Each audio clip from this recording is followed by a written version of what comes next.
La Fundación Pontificia ACN presenta la Homilía Diaria, reflexión del Evangelio con el Padre Astolfo Moreno Salamanca. Muy buenas, queridos amigos, vamos a escuchar las lecturas para el día de hoy, 29 de abril, en que celebra la Iglesia la memoria de Santa Catalina de Siena, Virgen y Doctora de la Iglesia. La primera de los Hechos de los Apóstoles, capítulo 5, versículos 34 al 42.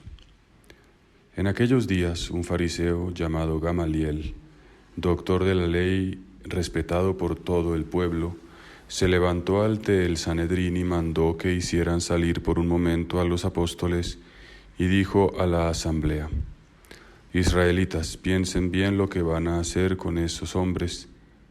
No hace mucho surgió un tal Teudas que pretendía ser un caudillo y reunió unos 400 hombres.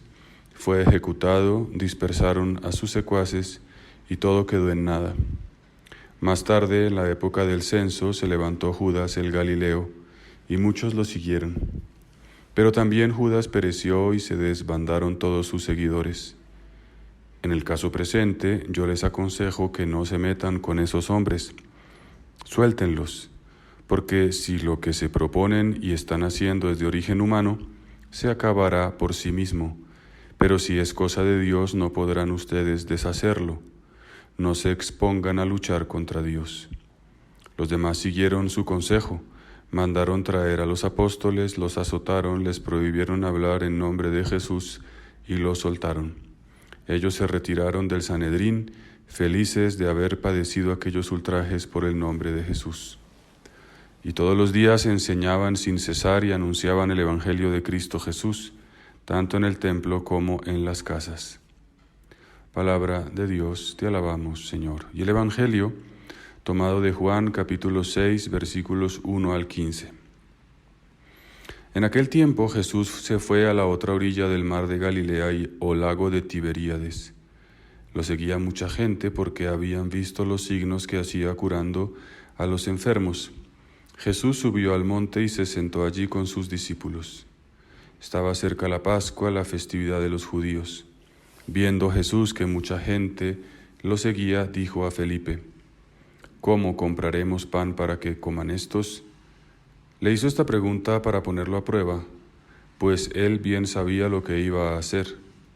Felipe le respondió: Ni 200 denarios de pan bastarían para que a cada uno le tocara un pedazo de pan. Otro de sus discípulos, Andrés, el hermano de Simón Pedro, le dijo: Aquí hay un muchacho que trae 5 panes de cebada y 2 pescados. ¿Pero qué es eso para tanta gente? Jesús le respondió: Díganle a la gente que se siente. En aquel lugar había mucha hierba. Todos pues se sentaron ahí y tan solo los hombres eran unos 5,000. Enseguida tomó Jesús los panes y después de dar gracias a Dios se los fue repartiendo a los que se habían sentado a comer. Igualmente les fue dando de los pescados todo lo que quisieron. Después de que todos se saciaron, dijo a sus discípulos: Recojan los pedazos sobrantes para que no se desperdicien. Los recogieron y con los pedazos que sobraron de los 5 panes llenaron 12 canastos. Entonces la gente, al ver el signo que Jesús había hecho, decía: Este es en verdad el profeta que habría de venir al mundo. Pero Jesús, sabiendo que iban a llevárselo para proclamarlo rey, se retiró de nuevo a la montaña él solo. Palabra del Señor. Gloria a ti, Señor Jesús. Me parece interesante, frente a estas palabras, recordar la idea del tiempo. Tantas veces estamos condicionados por el tiempo. Tenemos que calcular cuánto nos tardamos en ir de un sitio a otro, cuánto tiempo dura una reunión. Miramos lo que ha sucedido en el pasado y nos proyectamos hacia el futuro. Y en ese sentido me parece que estas lecturas nos hablan del pasado y del futuro. Nos hablan del tiempo. En la carta, en la exhortación apostólica Evangelii Gaudium del Papa Francisco, en el número 222, el Papa dice que el tiempo es superior al espacio y lo plantea como un criterio teológico, es decir, lo más importante cuando habla de que el tiempo es superior, son los procesos, las cosas que suceden poco a poco en las personas y no tanto lo que se da aquí y ahora como en un espacio concreto. Es más importante el proceso que el resultado inmediato, la tendencia que el resultado de hoy. Y en los Hechos de los Apóstoles vemos varias cosas, pero en lo que se refiere al tiempo, Gamaliel, el hombre del discernimiento, en su prudencia examina el pasado y se da cuenta que las cosas que no vienen de Dios cesan.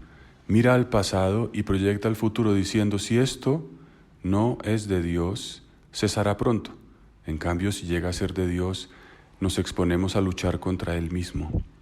Utiliza el tiempo al futuro como un criterio de discernimiento. Si esto es de Dios, perdurará. En el Evangelio encontramos también algo relacionado con el tiempo. Este milagro de los panes viene condicionado por una urgencia. Se acaba el día, hay muchísimas personas que han seguido a Jesús y hay que darles de comer. Ya el tiempo no es algo que, haya que dejar correr tranquilamente, como en el caso de la acción de los apóstoles, sino es algo que hay que solucionar ahora. Si no se les da algo de comer, no podrán pasar la noche. ¿Qué hay? Un muchacho tiene 5 panes de cebada y 2 peces. En el aquí y en el ahora hay que actuar. Los Hechos de los Apóstoles nos habla de un tiempo que corre sin ninguna prisa. El Evangelio nos dice que hay que actuar ahora. El tiempo, entonces, marca todas nuestras acciones. Decía Aristóteles que el tiempo no es nada real, es solamente la medida del movimiento, según el antes y el después. Lo que existe no es el tiempo, sino cosas que se mueven. Pero en cualquier caso, más allá de consideraciones filosóficas, el tiempo nos determina.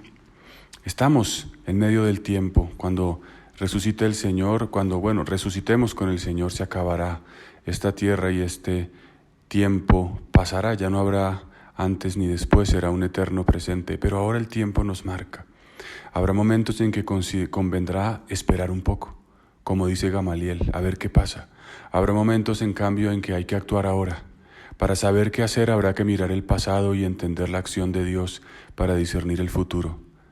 Pidámosle al Señor esta mañana que nos ayude a ser conscientes de esta realidad que nos, penetra, que nos rodea el tiempo y que podamos actuar como corresponde en cada momento. Que Dios los bendiga a todos en el nombre del Padre, del Hijo y del Espíritu Santo. Te puedo asegurar que no hay mejor regalo para cualquier persona que el ofrecimiento de una Santa Misa.